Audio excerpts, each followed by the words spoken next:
우리 함께 보신 말씀은 에베소서입니다. 에베소서 2장 8절에서 10절입니다. 에베소서 2장 8절에서 10절 같이 읽어보겠습니다.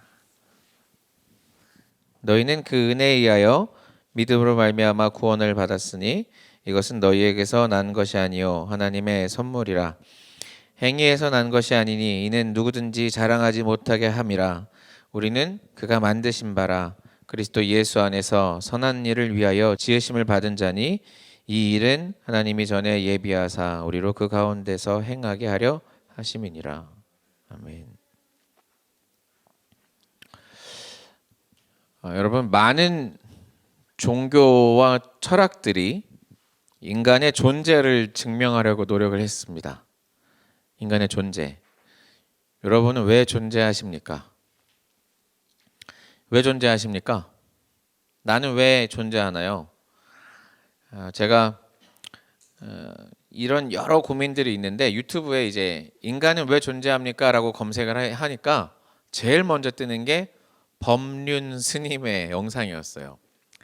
좀 안타까웠어요. 그 어떤 성경의 어떤 메시지가 제일 위에 뜨는 게 아니라 법륜 스님의 동영상이었는데 제가 이제 그거를 보여드릴까 하다가 굳이 여기서까지 스님을 보여줄 필요는 없을 것 같아서 이제 한 중년의 여인이 물어봐요. 인간은 왜 존재하는 겁니까? 했더니 그 스님이 답을 하실 수 있었을까요? 없었을까요? 유창하게 답은 하는데 인간이 왜 존재하느냐에 대한 대답은 없었습니다. 다만 어떤 대답을 했냐면 굳이 찾아보진 않으셔도 돼요. 궁금하시면 찾아보셔도 되고 어떤 대답을 하냐? 존재하는 것이 존재하는 건데 존재하는 것을 왜 존재하냐고 물어보냐라고 반문을 하시면서 어떻게 설명을 하냐? 인생이 고단하고 슬프고 괴로운 것에 대해서 슬프면 고단하면 그것을 해결하려고 노력하는 것이 불교의 원리다. 그래서 불교에서의 해탈과 열반은 우리가 행복하다는 것이 어떤 상태냐? 행복하다는 것은 내가 행복을 느낄 때 행복한 게 아니라 불교에서 말하는 행복은 고통이 없는 상태를 행복이라고 말한다. 그래서 우리가 살고 있는 삶의 스트레스와 고난과 고통과 아픔들을 극복하는 단계가 열반이고 그 극복해가는 과정이 해탈이다라고 얘기를 거꾸로 설명을 하는 거예요. 그러니까 결국 그 이야기의 그 근본적인 핵심에서는 무엇이 있었냐면 왜 존재하는지는 밝히지를 못한다는 거죠. 여러 종교들이 고민을 했습니다. 그리고 우리 학생들은 그런 고민 가운데 우리 학생들은 학교에서 뭘 배우냐면 진화론을 배우죠. 진화론을 통해서 우리가 어떻게 배웁니까? 진화론을 통해서 인간은 왜 존재한다고요? 태초에 빅뱅을 통해서 어떤 유기물이 진화를 거듭해서 그 유기물이 진화된 결과이기 때문에 우리는 그 어떤 진화의 산물에 불과하다라고 학교에서는 배웁니다. 그러니까 진화론을 배우다 보면 우리가 어떻게 돼요? 진화론을 배우다 보면 이제 원숭이에서 사람이 됐다 이런 거 말고요. 이제 이 진화론 중에 가장 획기적인 진화론의 이야기가 하나 나오는데 가장 획기적인 진화론의 이야기는 뭐냐? 한번 들어보셨을지도 모르겠는데 이기적 유전자라는 말이 있습니다. 들어보셨어요? 이기적 유전자? 1976년도에 리처드 도킨슨이라는 천재가 엄청난 아이디어를 가지고 이 책을 출간합니다. 이 책의 아이디어는 뭐냐면 우리는 그동안 진화라는 게 어떤 선택적인 자연 선택설에 의해서 어떤 선택에 의해서 자연에 의해서 선택되든지 아니면 어떤 외부 요인에 의해서 선택되어서 진화가 이루어졌다고 생각을 했는데 리처드 도킨스는 엄청난 아이디어를 내요. 뭐라고 했냐? DNA라는 것에서 이기적인 이타심이 아닌 이기심이 있는데 그 이기심이 뭐냐? 나의 DNA를 후손에게 물려주고자 하는 마음이라는 거예요. 그러면 우리 어머니가 아들을 사랑하는 게 어떤 하나님이 주신 성품에 의한 인간이 가지고 있는 모성의 본능에 의한 따뜻한 성품이 아니라 이게 어떤 거라고요? 내 유전자를 안정적으로 내 DNA를 안정적으로 유전자를 승계시킬 수 있는 방법에 의해서 그 이기적 유전자가 아들을 사랑하는 이기심을 줬다라고 설명을 해요. 이게 1976년도에 발표가 됐는데 이 발표가 센세이션이 있었을까 없었을까요? 있었어요. 폭발적인 센세이션이 있었고 이 영국에서 이게 출간이 되자마자 엄청난 영향을 끼쳤습니다.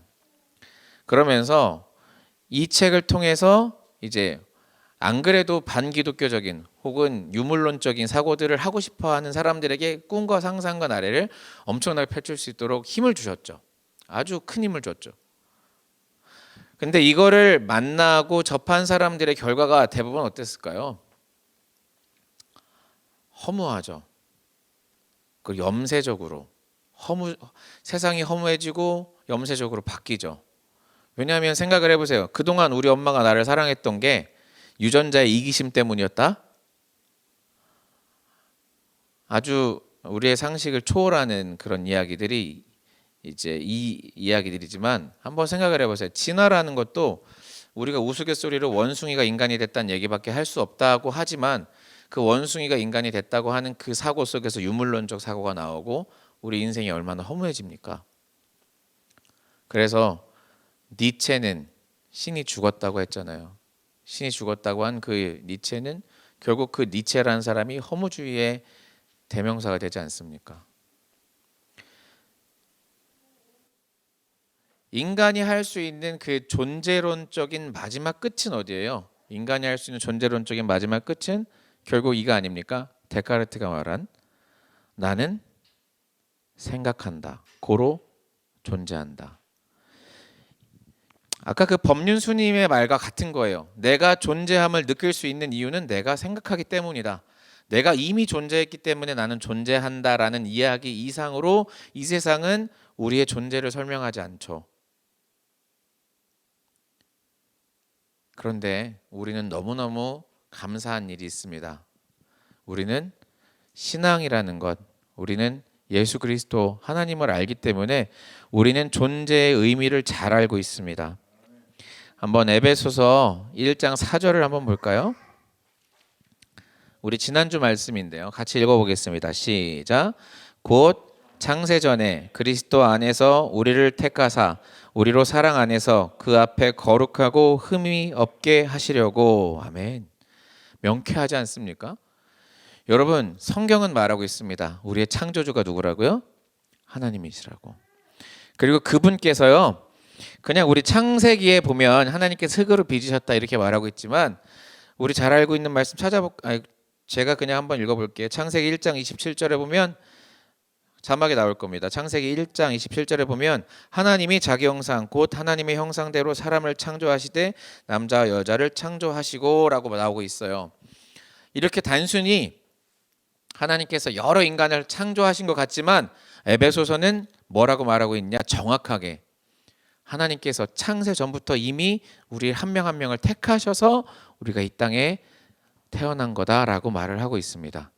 그냥 태어난 것도 아니고 거룩하고 흠없게 따로 구별하셔서 우리를 이 땅에 태어나게 하신 줄 믿습니다. 그래서 오늘 본문으로 이 말씀을 돌아가 보면 우리는 그가 만드신 바라 그리스도 예수 안에서 선한 일을 위하여 지으심을 받은 자니 이 일은 하나님이 전에 예비하사 우리로 그 가운데서 행하게 하려 하심이니라. 아멘. 하나님께서요 우리를 창세전에 이미 택하셔서 우리를 이곳에 부르신 것뿐만이 아니라 하나님께서 우리를 창조하신 무엇이 있다고요? 창조하신 목적이 있다 이겁니다. 그래서 우리는 그냥 이 지구상에 그냥 우연히 존재한 것이 아니라 어떤 미생물이 진화해서 혹은 세월의 변화에 의해서 정말 수만 년, 수억 년의 진화의 산물, 부산물이 아니라 어떤 유기체적인 부산물이 아니라 우리는 하나님께서 직접 창세 전부터 기획하시고 예정하셔서 태어나게 하시고 그냥 태어난 게 하신 게 아니라 하나님께서 우리를 선한 목적을 위해서 그래서 정확하게 뭐라고 나와요? 예수 안에서 선한 일을 위하여 지으심을 받았다라고 말하고 있습니다. 여러분 우리가 선한 일을 위해서 지으심을 받았다는 거예요. 그런데 지난주에 우리가 구별된 자의 삶을 이야기를 했습니다. 기억을 하실 거예요. 그죠? 구별된 자. 그것은 거룩한 것이고 하나님의 성품을 닮은 것이라고 했는데 이제 한 학생이 저한테 이제 카톡을 보낸 거예요. 지난주에 말씀은 잘 들었는데 그러면 그 구별된 자의 삶은 그런 것 같은데 과연 선한 삶이 무엇이냐? 그러면서 저한테 이렇게 5글자를 보냈어요. 선한 영향력. 선한 영향력이 무엇이냐고 저한테 질문을 하는 거예요. 그래? 선한 영향력이 뭘까? 그 이야기를 오늘 같이 고민할 건데 이번 주에 말씀 같이 들었으면 좋겠다라고 이야기를 한 겁니다. 오늘 이 선한 것이라는 건 무엇이냐? 하나님께서 우리에게 에베소서를 통해서 선하게 사는 것은 하나님이 우리를 창조하신 목적이라고 말하고 있어요. 이사야 43장 21절에 보면 뭐라고 합니까? 이 백성은 내가 나를 위하여 지었나니 나를 찬송하게 하려 함이라. 아멘. 따라해 볼까? 이 백성은 내가 나를 위하여 지었나니 나를 찬송하게 하려 함이라. 자, 한번 봅시다. 그러면 하나님께서 창세 전부터 택해서 세웠어요. 그리고 선하게 살게 하기 위한 목적을 가지고 있으세요. 그 선함이라는 건 우리가 지난주에 뭐라고 했어요? 그 선함이라는 것은 하나님의 성품이라고 그랬어요. 그죠? 그러면 하나님의 형상대로 지음, 아까 창세기에서 하나님의 형상대로 지음받은 우리가 하나님의 계획에 의해서 이 땅에 태어난 우리가 하나님의 형상대로 지음받았고 하나님의 형상대로 지음받은 우리는 하나님의 뜻하신 거가 뭘까 할 때 선한 삶을 사는 것이라는 거예요. 선한 목적을 위해서 사는데 그것이 우리가 선한 목적을 위해 살 때 그것이 우리가 하나님이 기뻐하시는 하나님을 찬송하는 자의 삶이 되겠죠. 다시요. 하나님의 형상대로 태초부터 기획되어서 계획되어서 지음받은 우리가 하나님이 원하시는 하나님의 품성, 하나님의 성품대로 살아가는 것이 하나님이 우리를 지으신 목적이고 그 목적대로 살아갈 때 우리는 하나님을 찬송하는 삶을 살 수 있는 겁니다. 아멘. 이게 완벽한 사이클이에요. 그럴 때, 그렇게 살아갈 때, 그렇게 사는 내가 되고, 그렇게 사는 네가 되고, 그렇게 사는 우리가 될 때 그 공간을 우리는 뭐라고 하겠어요? 그곳을 우리는 하나님의 나라라고 하겠죠. Kingdom of God. 하나님의 나라를 경험하고 사는 것. 그런데 우리가 무슨 착각을 제일 많이 하냐? 하나님의 나라는 어디 있다? 저 멀리에 있다. 라고 생각하고 우리는 살아간단 말입니다. 하나님 나라가 어디 있다고요? 저 멀리. 그래서 오늘도 우리가 선한 삶을 살아가는 것이 우리가 오늘도 열심히 살아가는 것이 우리가 어떤 것을 향해 가는 것처럼 산다고요? 저 멀리. 어떤 목표를 향해서 우리가 살아가는 거예요. 무슨 말이냐?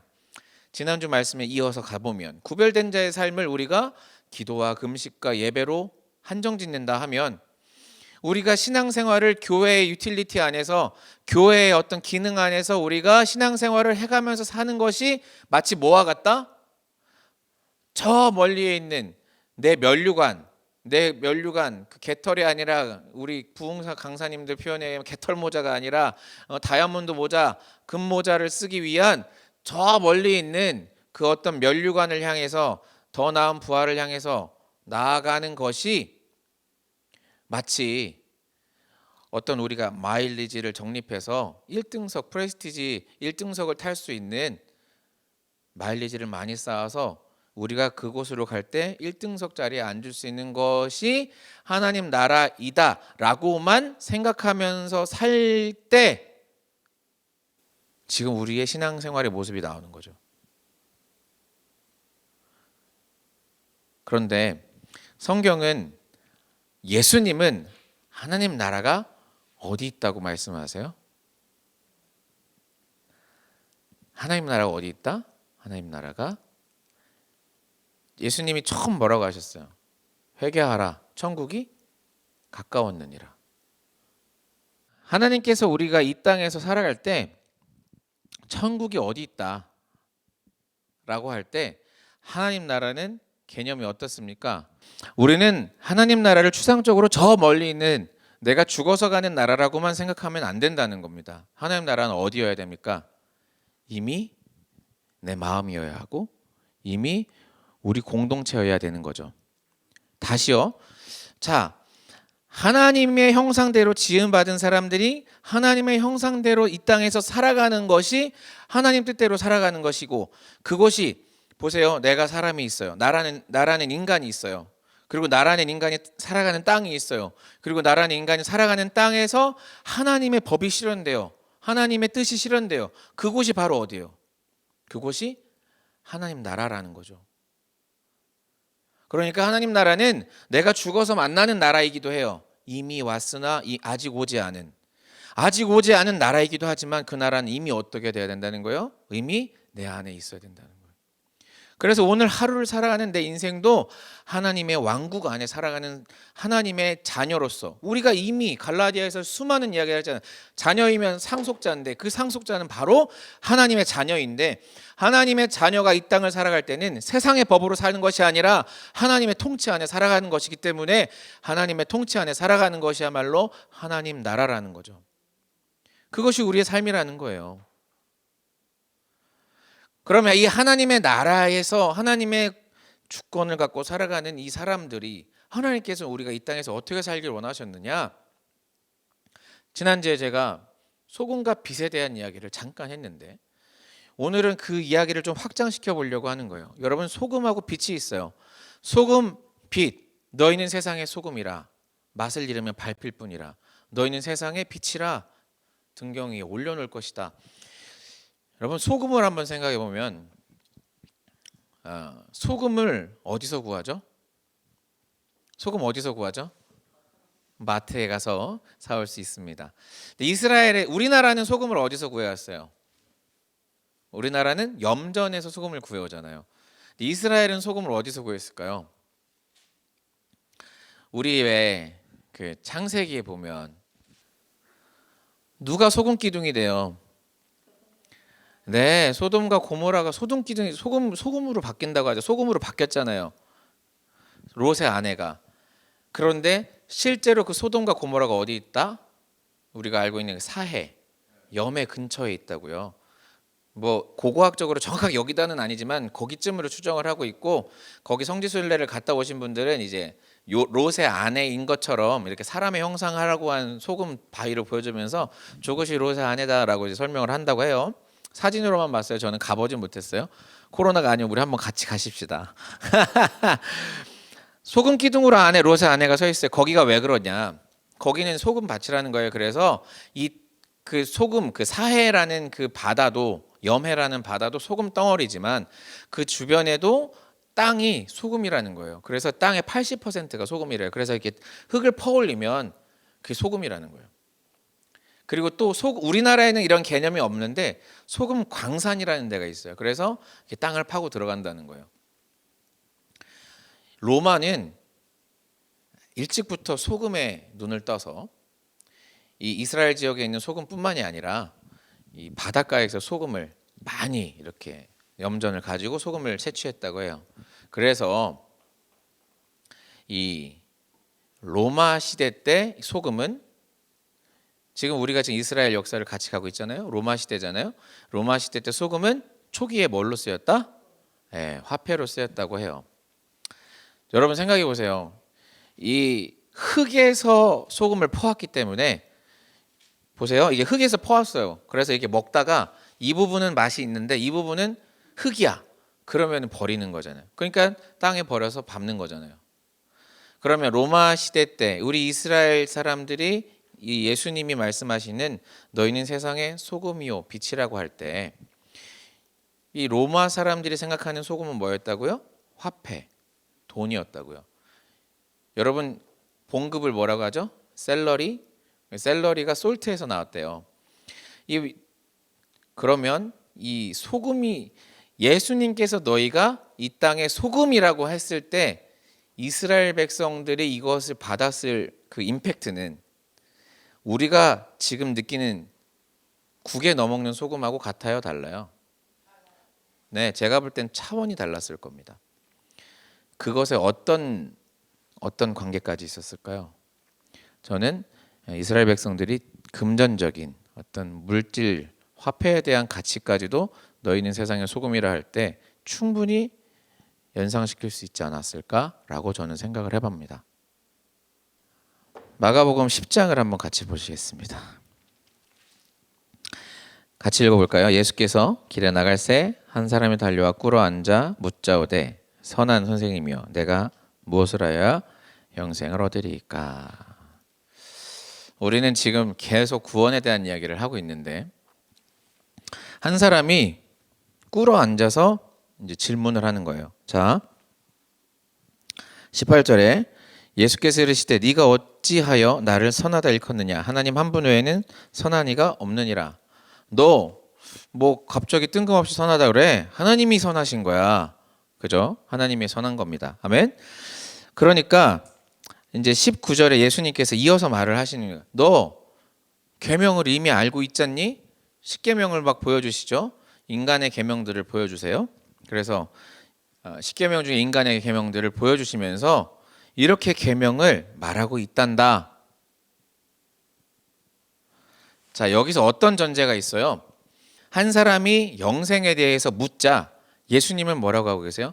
너가 이미 하나님은 사랑하고 있는 것 같은데 너 계명들을 알고 있잖니?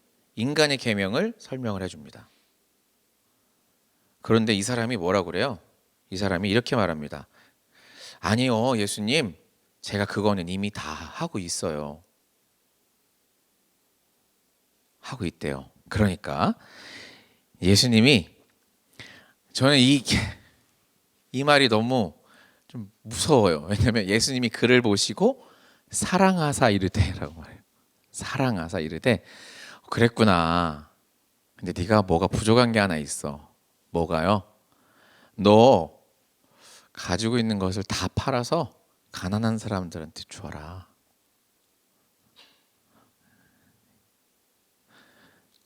이렇게 말을 하니까 이 청년이 어떻게 해요? 그 사람은 재물이 많은 거로 이 말씀으로 인하여 슬픈 기색을 띠고 근심하며 가니라. 자, 여기 보니까 지금 벌써 많이 슬픈 기색이 보여요. 아직 진행도 안 했는데 왜 이렇게 슬퍼 보여요? 청년, 왜 이렇게 슬픈 표정을 지어요? 제가 전 재산을 팔란 얘기가 아니잖아요. 왜 이렇게 슬퍼 보여요? 슬픈 기색을 하고 가니라. 예수님이 뭐라고 해요? 하나가 부족한데 너 요거까지 하면 더 좋겠네. 다 잘 지키고 있다며. 요거까지 가볼래? 제가 아까 소금 이야기를 왜 했습니까? 참 희한하게도 예수님은요, 돈에 대해서 정면으로 전하신 말씀이 정말 많습니다. 그런데 우리는 이 돈에 대한 말씀들을 피해 다니죠. 그리고 우리가 가장 사랑하는 말씀은 뭐 어떤 말씀이에요? 이런 말씀. 이삭이 그 해에 100배를 거두었더라. 이런 말씀을 우리 너무 사랑하죠. 역시 축복의 끝판왕은 100배야. 네. 아멘. 저도 사랑하는 말씀입니다. 네. 축복의 끝판왕 100배죠. 그런데 예수님께서는 물질에 대해서 늘 말씀을 해오셨단 말이에요. 안 보고 싶고 안 듣고 싶을 때가 많은 것뿐이죠. 제자들도 이 물질에 대해서 예수님의 물질에 대해서 얼마나 관심이 있었는지 마태복음 26장에 보면 이런 표현이 나오죠. 마태복음 26장 6절에 보면 이제 예수님께서 이제 마지막 일정들을 소화하실 때요. 이렇게 말하면 마지막 일정이라고 하면 안 되고 예수님의 마지막 사역의 그 길을 십자가에 가까이 가고 계실 때예요. 예수님께서 이 나병 환자 시몬의 집에 가셨는데 여기서 이제 한 여자가 있는데 여자가 옥합을 다음 절이죠. 한 여자가 옥합을 가지고 나옵니다. 옥합을 가지고 나와서 예수님 머리 위에 이렇게 계속 부어요. 여러분 잘 아시겠지만 이 다른 성경에서 보면 이 향유의 값이 거의 뭐 연봉으로 따지면 거의 우리나라로 쳐도 중형차 한 대 값에 그런 나오죠. 요 값이 이걸 깨서 이제 예수님한테 부어버리니까 제자들이 8절에 보면 제자들이 뭐라고 하냐면 제자들이 분개해서 이르되, 분개했단 말이야. 누구한테요? 예수님한테 드렸는데도. 그러면서 뭐라 그래요? 비싼 값에 팔아 가난한 자에게 줄 수 있지 않냐라고 제자들이 항변을 합니다. 그런데 저는 이걸 보면서 무슨 생각을 했냐면, 예수님이 이끌어오신 이 공동체는, 물론 이스라엘이라는 특성상 이스라엘은 늘 구제에 대해서 신경을 쓴다고 저는 말씀을 드렸지만, 그럼에도 불구하고 예수 그리스도가 이끌었던 이 공동체는 상당히 가난한 자들에 대해서 관심이 많았을 거다. 그리고 예수님은 실제로 그렇게 사역을 해오셨죠. 그렇기 때문에 예수님은 이렇게 예수님 마지막 이런 향유를 붓는 장면에서 제자들은 이렇게 말을 했습니다. 그리고 이 금전적인 트러블이 직접적인 원인이 됐을 수도 있고 아닐 수도 있지만, 이 바로 이후에 나오는 사건은 가룟 유다의 배신입니다. 12절에 보면 가룟 유다가 배신을 하고 예수님을 떠나죠. 저는 오늘 너무나 어려운 도전을 같이 하고 있습니다. 물질에 대한 문제는 언제나 쉽지 않은 것 같아요. 왜 이 물질이 뭐랑 연결이 되냐? 당연히 이 선한 삶이랑 연결이 될 수밖에 없는 거죠. 예수 그리스도께서 이 물질에 대한 메시지를 강력하게 주셨잖아요. 그래서인지 초대교회의 모습은 이렇습니다. 사도행전 2장 43절. 초대교회처럼 돌아가자는 말을 우리는 참 많이 하지만 초대교회처럼 돌아갈 수 있는지 없는지 한번 읽어보겠습니다. 같이 읽어보겠습니다. 시작. 사람마다 두려워하는데 사도들을 말미암아 기사와 표적이 많이 나타나니 믿는 사람이 다 함께 있어 모든 물건을 서로 통용하고 또 재산과 소유를 팔아 각 사람의 필요를 따라 나눠주며 날마다 마음을 같이하여 성전에 모이기를 힘쓰고 집에서 떡을 떼며 기쁨과 순전한 마음으로 음식을 먹고 하나님을 찬미하며 또 온 백성에게 칭송을 받으니 주께서 구원받는 사람을 날마다 더하게 하시니라. 그 교회들마다 가면 제일 많이 써 있는 표어가 뭐죠? 초대교회와 같은 교회. 초대교회의 역사가 일어나는 교회라고 하는데, 우리가 초대교회처럼 갈 수 있어요, 없어요? 근본적으로 우리 이 초대교회적인 삶이 일어나려면 제가 잘 알고 있는 단체가 하나 있습니다. 다미선교회라고. 1992년 바르셀로나 올림픽이 열리는 그 92년에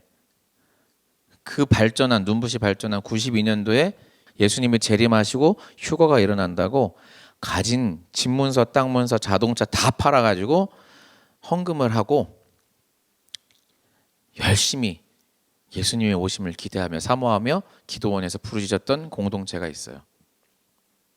알고 봤더니 목사가 40억을 가지고 멀리 갔더라고요. 감옥에 들어가다 나왔죠.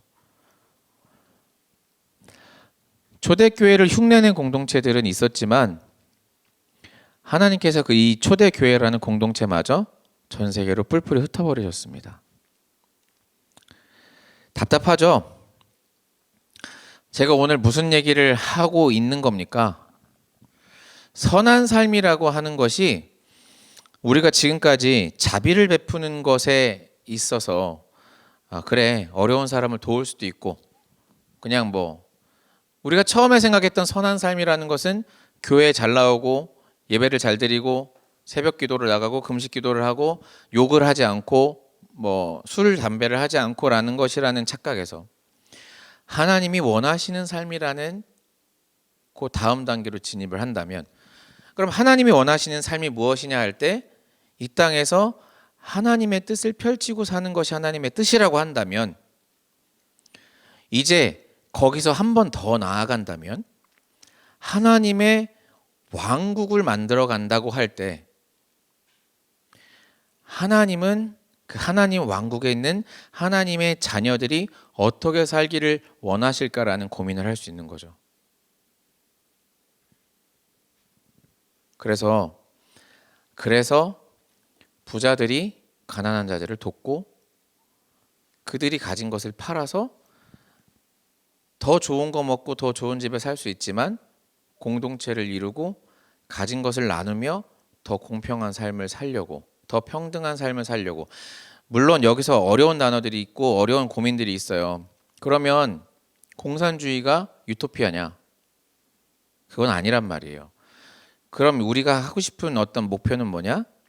이 사회가 조금 더 따뜻해지고 이 사회가 조금 더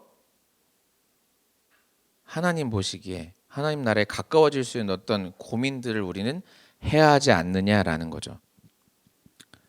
그래서 저는 오늘 한 목사님의 이야기를 여러분들과 나누려고 합니다. 영상이 한 4분 정도 준비되어 있는데 한 목사님의 이야기를 한번 볼 텐데요. 이 목사님은 이민 목회를 성공적으로 해서 17년을 이민 목회를 잘 하셨던 목사님이에요. 그런데 이 이민 목회 회의가 오는 거예요. 내가 점점 더 봉급은 높아. 이 목사님이 직접 봉급이라는 표현을 쓰셨어요. 점점 더 연봉은 높아지고 점점 더 내 삶은 안락해져 가는데 내 삶이 정말 하나님이 기뻐하시는 삶인지에 대한 고민과 회의가 있더라. 우리 한번 영상을 잠깐 보겠습니다. 둘에 김치찌개를 할지는 상상도 못했죠. 네. 2002년도에 제가 이제 미국으로 건너갔어요. 네. 가족들과 함께 건너가서 17년 가까이 한인교회 목사. 네. 8년 부목사, 8년 담임 목사 이렇게 목회를 했었는데 그 한 3, 4년 전부터 굉장히 힘든 회의가 오더라고요. 제 삶에. 그러니까 이제 목사니까 설교를 해야 되고 또 성경 연구하고 성경 연구하고 설교를 하는데 제가 보는 성경은 이게 기독교 신앙이라는 게 항상 이렇게 가난한 사람들과 함께하고 소외된 사람들 편 서주고 예수님의 삶이 그러셨더라고요. 계속 낮은 곳으로 가셨는데 저는 점점 이렇게 그런 것들하고 멀어지는 삶을 사는 거예요. 아, 오히려 목회자 자리가 안정적으로 채워지고 네. 연봉도 높아지고 안락한 노후 꿈꾸고 50도 되기 전에 이런 게 굉장히 힘들더라고요. 그래서 이제 설교할 때 괴로웠어요, 사실은. 네. 그렇다고 뭐 제가 가진 뭐 그걸로 이렇게 탁탁탁 기부하고 이런 것도 쉽지 않더라고요. 사람이. 네. 고민하던 중에 어떻게 하면 내가 50쯤 됐을 때 내가 성경에서 보는 대로 한번 살아볼까. 그러니까 내가 이게 믿음이라고 생각하는 대로 살아볼까라고 고민하던 중에 근데 그때 문득 제가 옛날에 식당을 해보고 싶었다는 생각이 드는 거예요. 식당 하시는 분들 이게 이제 조언을 구해보니까 다들 하지 말라는 거죠. 너무 힘드니까. 다들 말리시죠. 네. 망하고 뭐 후회할 거라고. 네. 어느 날 페이스북에 기사를 하나 봤는데 그 서울 정릉에서 김치찌개 3,000원에 팔면서 가난한 사람들, 청년들에게 이제 배불리 먹게 하는 식당을 신부님들께서 만드셨다는 기사를 제가 본 거예요. 네. 딱 보는데 가슴이 탁 뜨거워지더라고요. 이거다. 이게 내가 찾던 것 같다.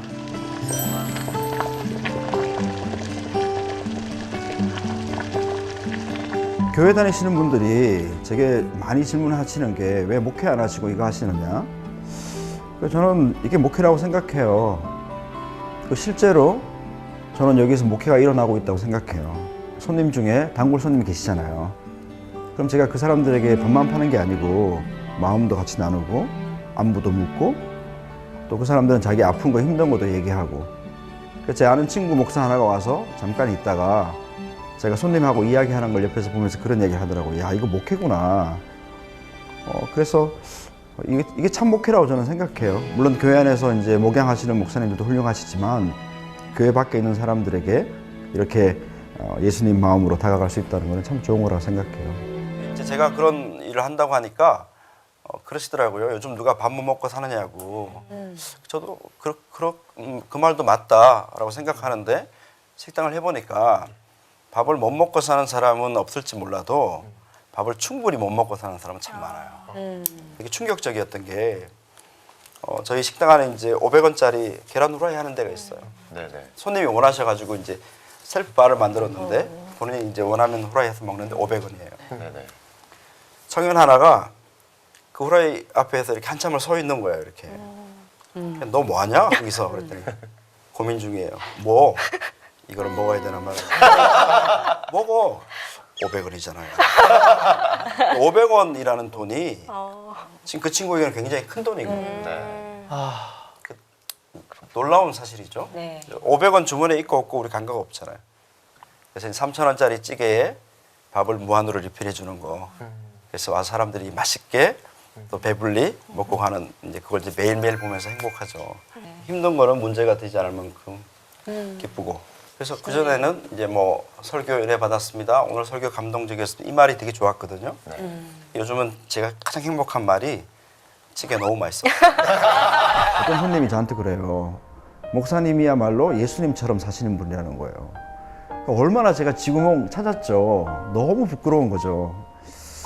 근데 그날 저녁에 생각하는데 그런 마음이 들더라고요. 아, 내가 순전하고 온전한 사명감 아니어도 성경이 말하는 대로 흉내라도 좀 내고 살면 세상은 그런 우리를 좋게 보시는구나. 그게 되게 큰 도전이 됐어요. 그래서 지금 앞으로 제 마음이 어떻게 바뀔지 몰라도 이런 자리, 이런 섬김 좀 힘을 내서 억지로라도 한번 쭉 가볼까 생각하고 있죠. 또 저희가 할 수 있다면 여기 오고 싶지만 올 수 없는 사람들을 더 찾아내서 우리가 그분들에게 식사를 따뜻한 밥을 제공할 수 있으면 좋겠다는 생각하고 있어요. 네, 어떻습니까? 꼭 가진 걸 다 판다는 것이 아니라 하나님 나라를 이 땅에 살아가는 내가 정말 지구의 작은 귀퉁이 하나라도 하나님 나라처럼 만들어갈 수 있는 사람이 되어야 하지 않을까? 그보다 더 강한 선한 영향력이 무엇이 있을까? 저는 오늘 그런 고민들을 하는 겁니다. 예수님이 이 땅에 오셔서 가장 많이 하신 것은 먹이신 일이었습니다. 가난하고 병들고 아픈 자들을 돌보셨고 그들의 친구가 되어주셨던 예수님이시죠. 벌써 작년에 이야기가 됐는데 작년에 제가 그렇게 깊은 관계가 아니라 그냥 알고 있었던 한 목사님이 이제 교회를 개척하셨는데 교회를 개척하시자마자 한 달 만에 코로나가 터진 거예요. 개척교회가 코로나가 무슨 힘이 있습니까? 그래서 이제 가족들 4명이 예배를 드리시던 개척교회 목사님이시니까 이제 월세를 내야 하니까 대리운전을 시작하신 거예요. 대리운전을 하시다가 넘어지셔서 퀵보드가 넘어져서 깨어나지를 못한 혼수 상태가 된 거죠. 뇌사 판정을 받지는 않았지만 혼수 상태에 간 거죠. 그분이 쓰러졌다는 이야기를 들었는데 나는 뭘 할 수 있는가라는 질문이 좀 들더라고요. 그래서 내가 제일 잘하는 거 한번 펀딩을 해보자.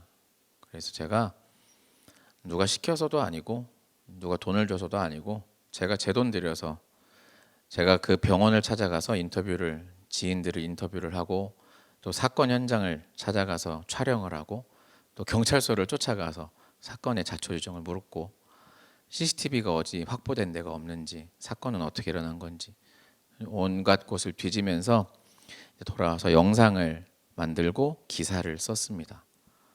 기사를 쓰고 영상을 제작해서 공유를 했는데 순식간에 공유가 아주 많이 되더라고요.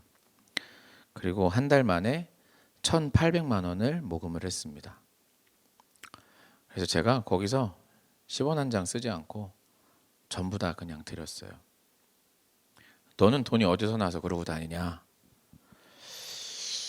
그게 하나님이 원하시는 일인 것 같아서. 뭐 이제 수고비도 좀 빼야 되지 않냐? 기름값도 좀 빼야 되지 않냐? 그냥 나는 이거 다 드리고 싶다. 그리고 난 자신 있다. 난 여기서 수수료 안 받아도 저 잘 자신 있다. 누가 저한테 시킨 것도 아니에요. 누가 저보고 부탁하지도 않았어요. 그 사모님이 저한테 이거 좀 모금해 달라고 하셨겠어요? 아니에요. 그런데 제가 왜 했냐? 이것이 하나님 나라를 조금 더 넓혀가는 일이라면, 그리고 하나님이 사랑하시는 하나님의 아들이 누워 있을 때 하나님이 원하시는 그 아들을 향한 일이 무엇인가 할 때 그 일인 것 같아서 그렇게 했습니다. 그리고 그분은 수많은 성도들의 기도에 의해서 기적적으로 깨어나셨어요. 그래서 지금은 몰라요. 근데 그 당시에 이제 초등학생 같은 어린이 지능으로 이제 깨어나셔서 이제 말도 하고 이제 의사소통, 대화 표현까지 될 수 있는 그런 상황까지 보았었습니다.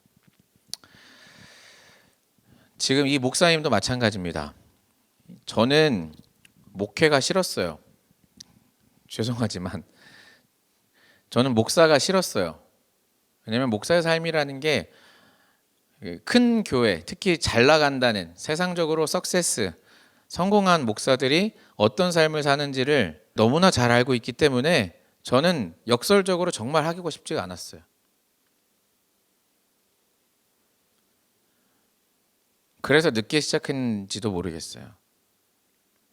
아까 이 김치찌개 목사님이 본인의 연봉이라는 표현을 썼잖아요. 사실은 절대로 목사님들은 연봉이라는 표현을 쓰지 않고 사례라는 표현을 쓰잖아요. 내가 일한 대가를 받은 것이 아니라는 거잖아요. 근데 이분이 벌써 연봉이라고 느꼈던 거죠. 정말 교회가 가야 할 방향이 어디인가? 저는 이 세해된 교회를 만나고 되게 행복했던 것은 하나님 나라와 하나님의 마지막 때를 고민하시는 것에서 그치지 않고 이 목사님들께서 인생을 바쳐서 정말 하나님 뜻을 이 땅에서 정말 이 진잠이라는 이 작은 마을에서 하나님이 원하시는 뜻을 참 많이 살피시려고 노력하셨구나. 그것이 국수를 삶는 일이든 지난주에 간증하셨던 것처럼 노숙자를 품으셨던 일이든 정말 감히 상상할 수 없는 그 어떤 선한 가치와 영향력으로 이 땅에서 작은 점을 찍고 그것이 하나님 나라가 되어갈 수 있도록 헌신하는 삶. 저한테도 그런 고민이 필요한 거죠. 기어이 제가 거꾸로 이 사역을 함께 예배를 같이 다시 시작하는 이유도 저에게 있어서는 이곳이 다시 황무지가 되었다라는 생각을 한 거죠. 그래서 전해져야 할 말씀들은 전해지지 않고 들려져야 될 말씀들이 들리지 않기 때문에 정말 내가 전 세계 수천 수만 명에게 영향력을 주진 않아도 나와 함께 신앙생활하는 저들이 건강한 신앙생활을 할 수 있도록 도와야겠구나. 그것이 제가 선택한 선한 영향력이죠. 저는 여러분들에게 전 재산을 팔아서 삶을 바꾸라고 말하지 않습니다. 그런 인생은 쉽지 않고요. 그렇게 산다고 행복할 사람이 별로 없어요. 당장은 전 재산을 팔아서 기부한다 행복할 것 같잖아요. 아니에요. 순식간에 찾아오는 공허함과 내 삶의 불편함을 어떻게 감당할 거예요? 그거는 감사하지 못하는 삶으로 오히려 역전될 수도 있는 거거든요. 그런데 제가 오늘 도전하는 것은 이 목사님이 그러하셨듯이, 그리고 부족하지만 저도 노력하고 있듯이 여러분이 삶의 현장에서 하나님이 기뻐하시는 선한 삶이란 무엇인가, 그것이 꼭 수천 수만 명에게 영향이 가지 않아도 되는 거예요. 오늘 나와 함께하는 이들이, 내 곁에 있는 이들이 정말 하나님의 사랑을 나를 통해 느낀다면 그거보다 더 소중한 일이 무엇이 있겠습니까? 이 목사님은 이렇게 말을 하잖아요. 여기 이제 빠진 간증이 있는데 제가 이제 편집을 해서 다 들려드릴 수는 없어서 좀 편집을 했는데 이런 간증을 하시는 거예요. 김치찌개를 팔다 보니까 한 10명만 돈을 내고 먹어줬으면 김치찌개 장사가 마이너스가 안 될 것 같더래요. 그러니까 퍼주다 보니까 마이너스가 좀 나는 거예요. 그러니까 10명만 더 먹으면은, 하루에 10명만 더 먹어주면 이게 이제 흑자로 돌아설 것 같다고 생각이 들더래요. 그러니까 그러고 나서 이 목사님이 뭐라고 했냐면 10명만 더 먹으면 될 것 같으니까 우리가 그 무료 그 급식 티켓, 그러니까 지역의 어려운 사람들한테 마음껏 드실 수 있도록 티켓을 나눠줬는데 티켓을 10장을 더, 하루에 10장을 더 발매를 해보자라고 했대요. 그랬더니 주변에서 뭐라고 했게요? 목사님 좀 머리가 이상해지신 거 아니냐고. 왜요? 10개를 더 팔아도 모자란데 10개를 더 무료로 나눠주자고 목사님이 말씀해 버리신 거예요. 무슨 말입니까? 저는 그 얘기가 목사님이 셈을 거꾸로 했다는 생각도 있지만 저는 이렇게 들었던 거예요. 뭐예요? 목사님은 그게 하나님 나라의 티켓인 거예요. 10개를 더 나눠주는 것. 내가 10명이 더 나한테 돈 내고 먹어주는 게 아니라 내가 티켓을 더 무료로 나눠줄 때 목사님은 그런 생각을 하시지 않았을까? 그런데 목사님이 간증을 하시는 거예요. 아, 성도들이 그 얘기를 하는데 맞지. 10장을 더 팔아야 되는구나. 아차. 내가 또 거꾸로 생각했네 하는데 하나님이 그러시더래요. 기도하는데. 야, 너 이거 돈 벌려고 하는 거니? 이거 수지를 네가 맞추는 거니? 그 일이 있고 나서 하나님이 부족하지 않게 식당을 채워주시더라는 거예요. 여러분, 내 힘으로는 안 되는 겁니다. 그런데 하나님의 능력으로, 하나님이 주시는 힘으로 살아간다면 여러분이 머릿속으로 고민하고 있는 그 선한 영향력 있는 삶이라는 것이 여러분 삶에서 이루어질 뿐만 아니라 그 이루어지는 것이 더 왕성하여서 지금은 10명인 것 같지만 100명에게, 1000명에게 그 영향력이 흘러갈 줄 믿습니다. 그래서 에베소서는 이렇게 말하고 있습니다. 오늘 본문에 보면 우리는 그가 만드신 바라 그리스도 예수 안에서 선한 일을 위하여 지으심을 받은 자니라. 이 일은 하나님이 전에 예비하사 우리로 그 가운데서 행하게 하려 하심이라. 그런데 이 에베소서의 기자는 8절에 이렇게 말합니다. 너희는 그 은혜에 의하여 믿음으로 말미암아 구원을 받았으니 이것은 너희에게서 난 것이 아니니 하나님의 선물이라. 거저 받았으니 거저 주라. 너희들이 받은 구원은, 너희들이 받은 은혜는 대가를 지불하지 않았다. 이것은 하나님의 선물이다. 같이 기도하겠습니다.